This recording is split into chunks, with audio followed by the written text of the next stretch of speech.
नमस्कार, प्रणाम। देखिए, पटना है इस समय हम बीजेपी कार्यालय के समीप है और आप देख रहे हैं हमारे पीछे सैकड़ों की संख्या में जो है कि एएनएम की दीदी आई हुई है। तमाम अपनी मांगों को लेकर लगातार जो है कि पिछले 2 महीने से सड़क पर लगातार इस मंत्री से लेकर उस मंत्री, इस विभागीय अधिकारी से लेकर उस विभागीय अधिकारी सभी के द्वार को खटखटाते हुए नज़र आ रही है। आज पहुंची हुई है बीजेपी कार्यालय और एएनएम के लीडर पहुंची हुई है। बिहार की सबसे बड़ी लीडर हैं हमारे साथ में अर्चना दी है।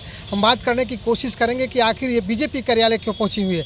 दीदी, लगातार 2 महीने से परेशानियां झेल रही हैं और एक बार फिर जो है कि आप बीजेपी कार्यालय पहुंची हुई हैं, किस उम्मीद से पहुंची हुई है? एक बहुत बड़ी उम्मीद के साथ अपने मंत्री जी से मिलने आए थे और आश्वासन भी इनके द्वारा दिया गया है। बार बार आश्वासन दिया जाता है बट हम यही बोलना चाह रहे थे इनसे कि आप जो भी आश्वासन मुझे मौखिक रूप से दे रहे हैं उसे लिखित रूप से दे दिया जाए, क्योंकि मौखिक आश्वासन का अभी तक कोई उस पर अवलोकन नहीं किया गया है। तो उनके द्वारा बताया गया कि अभी हम लिखित आश्वासन नहीं देंगे, पहले हम अपने हमारी बैठक होगी, हम पदाधिकारी लोग से विचार करेंगे, उसके बाद ही आपको कुछ इसके बारे में, आप अपने कार्य पर वापस चले जाइए। तो कार्य पर वापस जाने के लिए तो हम लोग तैयार थे, क्योंकि आज हम लोग का 65 दिन हो गया है।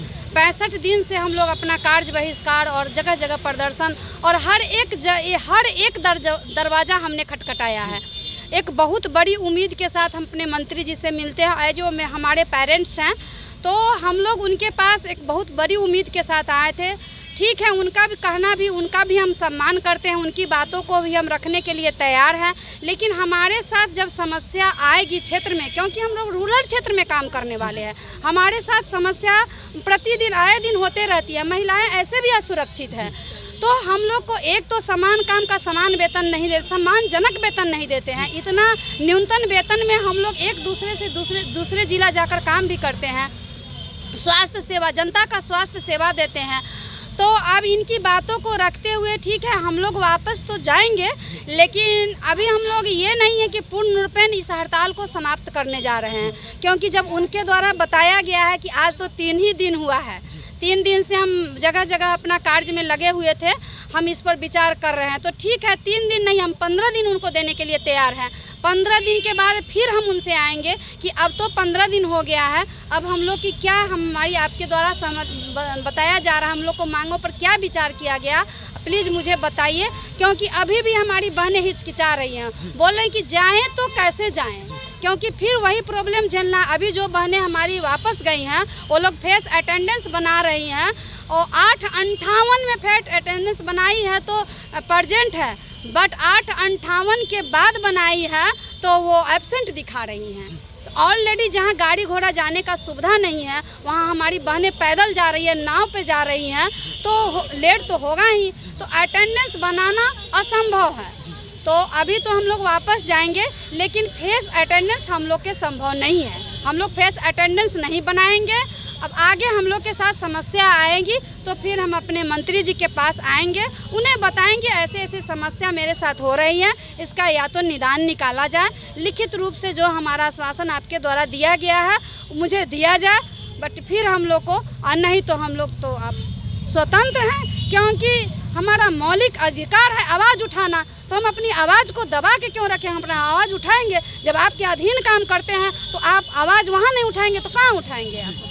तो इसी के साथ मैं अपनी बिहार की तमाम एएनएम बहनों को कहना चाहती हूँ कि आप अपने अधिकार के लिए लड़ना आपका मौलिक अधिकार है, आप लड़िए, काम कीजिए और लड़िए। एक बड़ी बात दीदी ने कहा है कि 858 के बाद अगर 1 मिनट भी लेट हो जाता है तो उस दिन का हाजिरी नहीं बनता है और सभी लोगों को जो है कि गैर हाजिर कर दिया जाता है, उनका उस दिन का जो है कि मानदेय कट जाता है। सबसे बड़ी बात है कि तमाम बहनों को जो आप देख पा रहे हैं बिहार के सुदूर इलाकों से आती है, लंबी दूरी तय करके बिहार में आती है। हमने तो देखा है कि रात को भी जो है कि वो इस समय पटना में बारिश भी हो रही है, उस बारिश में लगातार इस मंत्री से लेकर उस मंत्री तक का जो है कि दरवाज़ा खटखटाते हुए नज़र आई हैं, फिर भी जो है कि मंत्री लोगों का कलेजा जो है कि नहीं पसीजा है। उसके बावजूद सबसे बड़ी बात है कि लगातार महिलाओं के साथ जो आए दिन घटनाएँ हो रही हैं, उस घटनाओं को भी राज्य सरकार को सोचना चाहिए। सुरक्षा और सम्मान, सबसे पहले महिलाओं को बिहार में सुरक्षा और सम्मान मिले, वो आज के समय में सबसे अहम सवाल बनता है महिलाओं की सुरक्षा को लेकर, क्योंकि तमाम बहनें जो हैं काफ़ी लंबी दूरी तय करके आती हैं। क्या कहेंगे इसको लेकर? बिल्कुल, महिलाएं हर जगह असुरक्षित हैं। आए दिन घटनाएं घट रही हैं। क्षेत्र में 5 बजे ऐसे भी अंधेरा हो जाता है। हमारे आने जाने की सुविधा नहीं है। तो ऐसे के लिए हम मंत्री जी से ये भी बात बताएं कि हमारा जो HWC है उसे सुदृढ़ किया जाए और सम्मानजनक वेतन दिया जाए, क्योंकि हम लोग एक ज़िला से दूसरे ज़िला इतना कम वेतन में रहना, खाना, अपने बच्चे को देखना, सारे चीज़ इसमें करना है। तो आप हम लोग को के लिए एक सम्मानजनक वेतन दीजिए, समान काम का समान वेतन दीजिए और हम लोग के लिए जो HSC है उसको सुदृढ़ बनाया जाए। क्यों नहीं FRS बनाएंगे?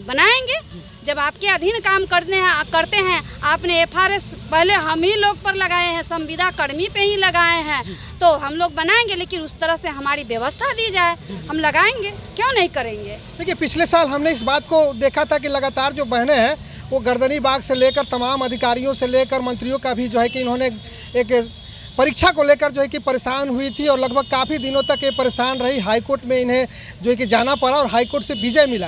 लेकिन फिर 2024 में एक नई मुसीबत खड़ी हो गई FRS सिस्टम को लेकर, जिसको लेकर लगातार पिछले 2 महीनों से ये परेशान है।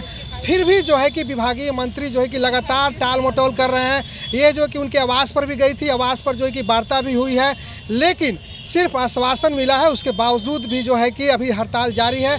आश्वासन से इस बार जो है कि हड़ताल समाप्त नहीं होने जा रहा है, क्योंकि ये महिलाएं पिछले 2 महीने से ज़्यादा दिनों से परेशान हैं और इनका कहना है कि हम और ज़्यादा जो है कि अब आने वाले समय में आंदोलन करेंगे और जो हमारा प्रयास है, अंतिम प्रयास लड़ेंगे। क्या कहेंगे सभी लोगों के लिए जो आपसे जुड़ी हुई है? तमाम लोग हमारे चैनल के माध्यम से एक उम्मीद की नज़र से आपकी तरफ देखते हैं और आपकी बातों को सुनना पसंद करेंगे। हाँ बिल्कुल, मैं अपने पूरे बिहार की NHM कर्मी को ये संदेश देना चाहती हूँ आपके चैनल के माध्यम से कि हमारी लड़ाई FRS वापसी के लिए था, तो FRS वापस लिया जाए। इसके विरुद्ध में आप लोग लड़ाई लड़ना आपका मौलिक अधिकार है। आप काम कीजिए लेकिन लड़िए और कार्य भी कीजिए और लड़ने के लिए आप स्वतंत्र हैं। तो जहां हम करेंगे वहीं न लड़ेंगे, तो लड़ाई तो आपकी जारी रहनी चाहिए। आप लोग लड़िए, अपना कार्य कीजिए और अधिकार मांगने से नहीं मिलता है, अधिकार को छीनना पड़ता है। आप अधिकार को छीनिए, अपने अधिकार को अपना अधिकार समझिए, डरिए नहीं। डरने से तो डर गए तो फिर काम खराब हो जाएगा। अभी डरना नहीं है, लड़ना है, लड़े हैं, जीतेंगे, जीते हैं।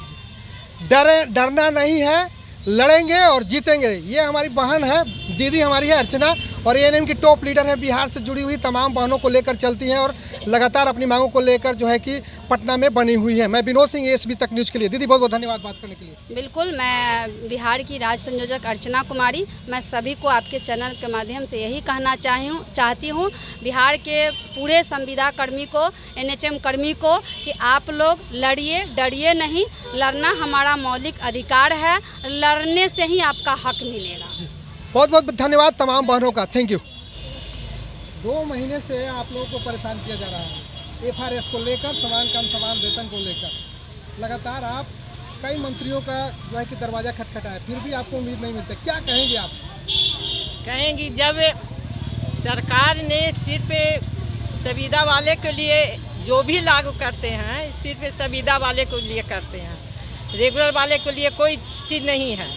सबसे पहले जो फेस अटेंडेंस है वो सरकार को पता होनी चाहिए कि कितना कहाँ जिसको क्षेत्र है, सबसे पहले उनको जाके देखना चाहिए, उसके बाद ही लागू करना चाहिए।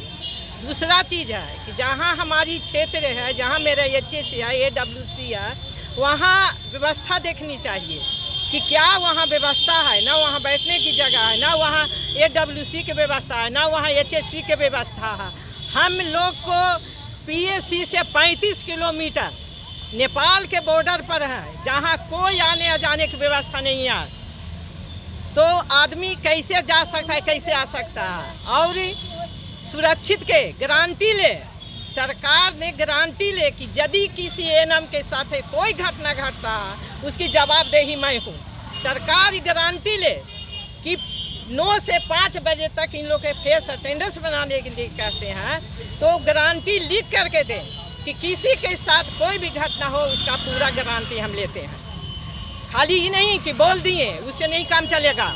लिख के दें और काम का समान काम का समान वेतन दें। दीदी कोई भी नए मंत्री आते हैं जो सत्ता में नहीं रहते तो लगातार बताते हैं कि वो करेंगे, हम नहीं हैं, हम हैं तो वो नहीं करेंगे। हाँ, जब तेजस्वी यादव जी की सरकार थे, आरजेडी के सरकार थे, तो हम लोग आए यहाँ बीजेपी कार्यालय, तो हमारे मंगल पांडे जी ने आश्वासन दिए, बात हम लोग बोले तो बोले कि हमारी सरकार तो है ही नहीं, वैकेंसी तो मेरा था, लेकिन आरजेडी ने ऐसे ऐसे किया, लेकिन हमारी सरकार होगा तो आप लोग को कर देंगे। तो आज मंगल पांडे जी के सरकार का है, बीजेपी कार्यालय आज आया हुआ है, इनकी सरकार है, तो आज बात भी नहीं करते हैं।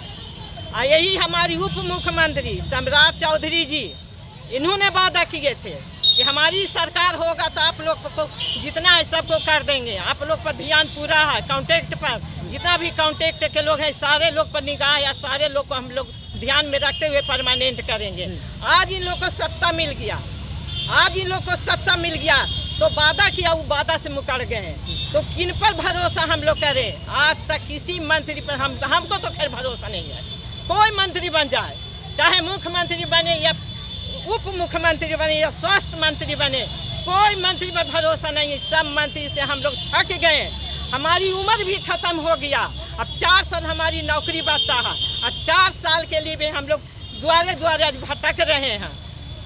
यही बीजेपी के वैकेंसी निकाले थे 2022 में कि सबको लेंगे, अनुभव के हिसाब से हम लोग बहाली करेंगे, तो इनकी सरकार गया, अब आरजेडी के तेजस्वी की सरकार बना, तो इन्होंने एग्जाम ले लिया।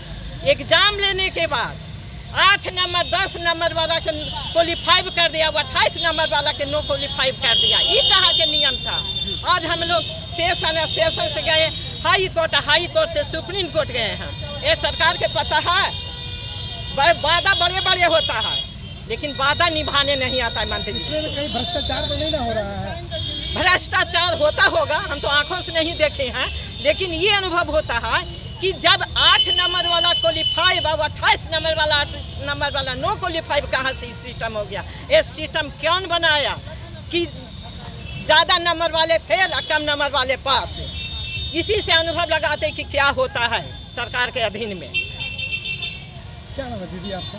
रेखा कुमारी। कहाँ से हैं आप? बेतिया से। बेतिया से आई हुई हैं? ड्यूटी यहीं करती हैं क्या? नहीं, पश्चिम चंपारण। पश्चिम चंपारण। इतनी दूर से आई हैं, क्या कहेंगे मुख्यमंत्री से? आप तो मंत्री जी से कुछ उम्मीद लेकर आए होंगे। लेके आए हैं कि वे पर फेस अटेंडेंस नहीं बनाना, वापस ले, फेस अटेंडेंस FRS वापस ले। जी, समान काम समान वेतन। समान काम समान वेतन। जी, महिला सुरक्षा को लेकर, महिला सुरक्षा रहना चाहिए। महिला सुरक्षा को मिलना चाहिए। हाँ।